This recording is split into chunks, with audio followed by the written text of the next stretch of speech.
250 మంది ఇప్పటివరకు మరణించినట్టుగా తెలుస్తోంది. 1000 మందికి పైగా చాలా తీవ్రంగా గాయాలయ్యాయి. జలాలాబాద్లో వరుసగా 5 సార్లు కంపించింది భూమి. దీని ప్రభావంతో ఆఫ్ఘన్ పాక్ సరిహద్దుల్లో భూకంపం సంభవించింది. ఉత్తర భారత్, పాకిస్తాన్, తజకిస్తాన్లో కూడా భూమి కంపించింది. ఢిల్లీ ఎన్సీఆర్ ప్రాంతాల్లో కూడా భూమి కంపించినట్టు తెలుస్తోంది. భయంతో జనం ఇళ్ల నుంచి పరుగులు పెట్టారు. ఎగ్జాక్ట్గా 11 గంటల 47 నిమిషాల సమయంలో నిన్న అర్ధరాత్రి సమయంలో ఈ ఘటన చోటు చేసుకుంది. 6.3 తీవ్రతతో జలాలాబాద్ ఇన్ నన్గహర్ ప్రావిన్స్, ఆఫ్ఘనిస్తాన్లోని నన్గహర్ ప్రావిన్స్ దగ్గర, వెరీ క్లోజ్ టు పాకిస్తాన్కి కొన్ని కిలోమీటర్, కేవలం ఒక 4 కిలోమీటర్ 5 కిలోమీటర్ దూరంలో మాత్రమే ఈ భూమి కంపించిందట. నన్గహర్ ప్రావిన్స్ జలాలాబాద్ దగ్గర 8 కిలోమీటర్ల దగ్గర భూకంప కేంద్రం నమోదైంది. 6.3 తీవ్రత అంటే ఇది ఒక రకంగా చెప్పాలంటే రెడ్ అలర్టే. సో అంతటి తీవ్రతతో భూమి కంపించింది. సో ఇప్పటివరకు 250 మంది అక్కడ మరణించినట్టు తెలుస్తోంది. Taliban government says 250 feared dead in Kunar. So Kunar ప్రాంతంలో 250 మంది అక్కడ మరణించినట్టు తెలుస్తోంది. దాని తర్వాత 21 మందిని హుటాహుట అపస్మారక స్థితిలోకి వెళ్తే అందరికీ కూడా ఆసుపత్రి తరలించారు. సో ప్రత్యేక విమానాల ద్వారా అందరినీ కూడా సేఫ్ జోన్ తరలిస్తున్నట్టుగా అక్కడి తాలిబాన్ ప్రభుత్వం చెప్తోంది. So another Kunar province official said that number of deaths is horrible. So deaths అనేవి చాలా హారిబుల్గా ఉన్నాయి. 250 మంది మరణించడం, ఇంకా మరణాల సంఖ్య పెరగొచ్చు అనేటువంటి అంచనాని ఆఫ్ఘనిస్తాన్ అధికారులు వేస్తున్నారు. సో అక్కడ మొబైల్ నెట్వర్క్ పనిచేయడం లేదు, రోడ్స్ అన్ని కూడా తెగిపోయాయి. సో ఎటు చూసినా ల్యాండ్ స్లైడ్స్ అవుతూ ఉన్నాయి, ఫ్లడ్డింగ్ అవుతూ ఉంది. ఎటు చూసినా ఒక అగమ్య గోచరమైన పరిస్థితి నెలకొన్న నేపథ్యంలోనే ప్రత్యేక హెలికాప్టర్ ద్వారా అక్కడి నుంచి తరలిస్తున్నామని చెప్తున్నారు. సో అక్కడ పాకిస్తాన్ పై కూడా ఈ ప్రభావం చూపించింది, ఢిల్లీపై ప్రభావం కనిపించింది. ఢిల్లీలో కూడా భూమి కంపించినట్టు తెలుస్తోంది. పాకిస్తాన్ సమీపంగా కూడా ఒక్కసారిగా భూ ప్రకంపనలు సృష్టించడంతో అక్కడ కూడా కొన్ని క్యాజువాలిటీస్ అయితే ఉన్నాయి. సుమారుగా పాకిస్తాన్లో కూడా ఇప్పటి వరకు మనకు ఇన్ఫర్మేషన్ మేరకి 10 మంది మరణించినట్టు తెలుస్తోంది. ఇంకా పాకిస్తాన్లో కూడా మరణాల సంఖ్య పెరగొచ్చు. So Taliban government are deploying helicopters to airlift injured people in the remote Kunar province to hospitals. So అక్కడ జరిగేటువంటి ఆ సహాయక చర్యల్లో ప్రత్యేకంగా ఆర్మీ విమానాలు కూడా రంగంలోకి దిగుతున్న ఆర్మీ విమానాలు కూడా అక్కడ అందరినీ కూడా తరలించే ప్రయత్నం చేస్తున్నాయి. సో ల్యాండ్ స్లైడ్స్ అవుతున్నాయట. ఈ భూకంపం కారణంగా కొండ చర్యలు విరిగిపడుతూ ఉన్నాయి. పెద్ద ఎత్తున ఫ్లడ్డింగ్స్ కూడా స్టార్ట్ అయ్యాయి, కొండ చర్యలు విరిగిపడుతున్నాయి. సో సుమారుగా 250 మంది మరణించారు, 1000కి పైగా గాయాలయ్యారు. దాంట్లో ద మోస్ట్ ఎఫెక్టెడ్ ఒక 30 మందిని హుటాహుట్న ఆసుపత్రికి తరలించారట ప్రత్యేక హెలికాప్టర్ ద్వారా. So Taliban government has appealed for urgent help from international organisations. So చాలా మంది ఇంటర్నేషనల్ ఆర్గనైజేషన్స్ నుంచి కూడా మాకు సహాయ సహకారం అందించాలని చెప్పి తాలిబాన్ ప్రభుత్వం కోరింది. సో నన్గహర్ అనేటువంటి ఆ ప్రావిన్స్లో కునార్ ప్రావిన్స్, 2 ప్రావిన్స్లు కూడా దెబ్బతిన్నాయి. పూర్తిగా ఆ ప్రాంతాల్లో కొంత అగమ్యగోచరమైన పరిస్థితి నెలకొంది.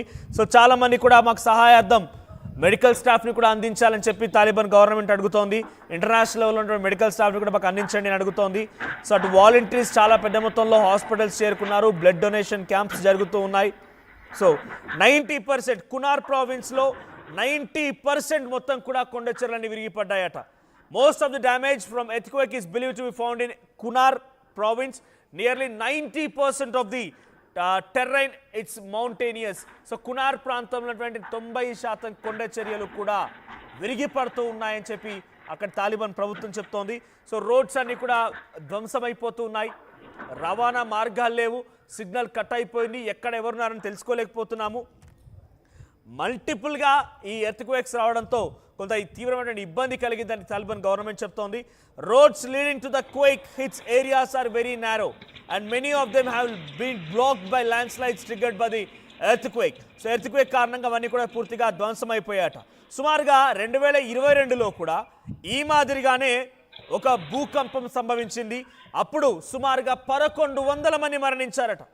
సో 2022లో సుమారుగా 5.5 తీవ్రతతో 8 కిలోమీటర్ దగ్గర భూకంప కేంద్రం నమోదైతే అప్పుడు 1100 మంది మరణిస్తే ఇప్పుడు 6.3 తీవ్రతతో 8 కిలోమీటర్ దగ్గర నమోదైంది. కునార్ ప్రావిన్స్, నన్గహర్ ప్రావిన్స్ మొత్తం కూడా అల్లకల్లోలంగా ఉండిపోయింది. సో అప్పుడే 1100 మంది మరణించి ఉంటే ఇప్పుడు ఇంకా ఈ మరణాల సంఖ్య పెరగొచ్చు అని చెప్పి చాలామంది చెప్తున్నారు.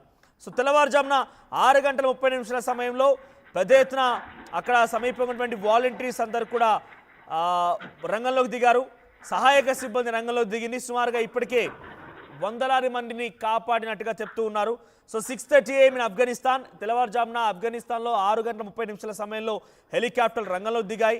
సో మజార్ వాళ్ళు ఎవరైతే అక్కడ మోస్ట్లీ ఎఫెక్టెడ్ ఏరియా ఉన్నటువంటి మజార్ ప్రాంతంలో వారందరినీ కూడా సురక్షితంగా కాపాడమని చెప్పి అక్కడ సహాయక సిబ్బంది చెప్తున్నారు. తాలిబాన్ డిఫెన్స్ ఆఫీషియల్స్ కూడా ఈ విషయంపై వెల్లడిస్తూ ఉన్నారు. సెవరల్ విలేజెస్ అన్ని కూడా అంటే మల్టిపుల్ విలేజెస్, కొన్ని పదుల సంఖ్యలో గ్రామాలన్నీ కూడా ఈ పరిస్థితి నేపథ్యంలో కొంత ఇబ్బందులు పడ్డాయి, ధ్వంసమయ్యాయని చెప్తున్నారు. Hundreds of people are believe to be killed and wounded. కొన్ని వందలాది మంది, వేలాది మంది ఈ ప్రభావంతో గాయాల పాలైపోయి చికిత్స అందిస్తున్నట్టు తెలుస్తోంది. So several residents of Kunar and Nangarhar provinces told me that they have felt multiple aftershocks last night. So ఈ రెండు ప్రావిన్స్లో, ఇక్కడ ప్రావిన్స్ అంటే అర్థం రెండు రాష్ట్రాలు. సో రెండు రాష్ట్రాల్లో కూడా చాలా భయంకరమైనటువంటి ఈ ఎర్త్క్వేక్స్ కారణంగా ఫ్లడ్డింగ్స్, ల్యాండ్ స్లైడ్స్ విపరీతంగా జరిగాయి.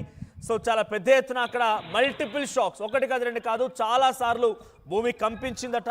So I never seen such a strong quake in my life అని చెప్పి ఒక వ్యక్తి ట్వీట్ చేశాడు. పోలాడ్ నూరి 28 సంవత్సరాల వ్యక్తి, నేను వెంటనే నా ఇంటి సమీపంగా ఈ భూమి కంపించడంతో పరుగులు తీస్తూ బయటకు వచ్చాను. సో ఈ నేపథ్యంలో ఇటువంటి ఒక ఎర్త్క్వేక్ నేను ఎప్పుడూ కూడా చూడలేదు నా జీవితంలో, ఎక్కడ చరిత్రలో కూడా చూడలేదని చెప్పి ఆయన చెప్తున్నటువంటి మాటల్ని ప్రధానంగా తాలిబాన్ గవర్నమెంట్ కోట్ చేస్తోంది. So devastated area where reds have been blocked by land slides. కొండ చర్యలు విరిగిపడడంతో రోడ్స్ అన్ని కూడా పూర్తిగా ధ్వంసమైపోయాయి. చాలా ప్రధానమైనటువంటి నగరాలకి ఎక్కడైతే ఈ మోస్ట్ ఎఫెక్టెడ్ ఏరియాస్ ఉన్నాయో అక్కడ వెళ్ళడానికి కూడా కనీస మార్గం లేకపోవడంతో హెలికాప్టర్ మార్గం ఒక్కటే మాత్రమే వారికి అనుగుణంగా ఉంది. ఇప్పుడు హెలికాప్టర్ మార్గం మినహా ఏ ఒక్క మార్గం కూడా అక్కడికి వెళ్ళడానికి అవకాశం లేదు అని చెప్పి అక్కడ వారు చెప్తున్నారు.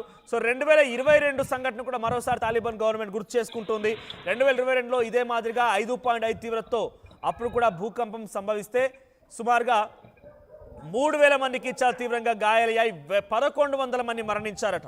సో ఆ తర్వాత ఇదే అతిపెద్ద ఎర్త్క్వేక్గా చెప్తూ ఉన్నారు. సో అప్పుడు నమోదైన ఎర్త్క్వేక్తో పోలిస్తే ఇప్పుడు ఇది చాలా పెద్ద earthquake. So Eurasian plate Indian plate, ఈ రెండింటి మధ్య కదలికలు వచ్చాయని చెప్పి అక్కడి సెస్మోలజీ అధికారులు అంచనా వేస్తున్నారు. Eurasian plate and Indian plate direction of movement, Indian plate కాస్త కొంత బలంగా వెళ్ళిపోయి ఎరిషియన్ ప్లేట్ని తాకడంతోనే ఈ ఎర్త్క్వేక్ అంటే ఈ భూకంపం సంభవించింది అన్నట్టుగా వారంతా చెప్తూ ఉన్నారు. సో ప్రధానంగా దీని ప్రభావం అటు తజికిస్తాన్ పై పడింది, పాకిస్తాన్ పై పడింది, భారతదేశం పైన కూడా ఈ ప్రభావం పడింది. బికాజ్ ఇక్కడ చాలా క్లియర్గా చెప్తున్నటువంటి అంశం ఏంటి అంటే సెస్మోలజీ అధికారులు చెప్తున్న ప్రకారంగా ఇండియన్ ప్లేట్ అంటే టెక్టానిక్ ప్లేట్స్ ఉంటాయి, భూమి పొరల్లో కదలికల కారణంగానే భూకంపం సంభవిస్తుంది అనేది మనకు టెక్నికల్గా తెలిసిన అంశం.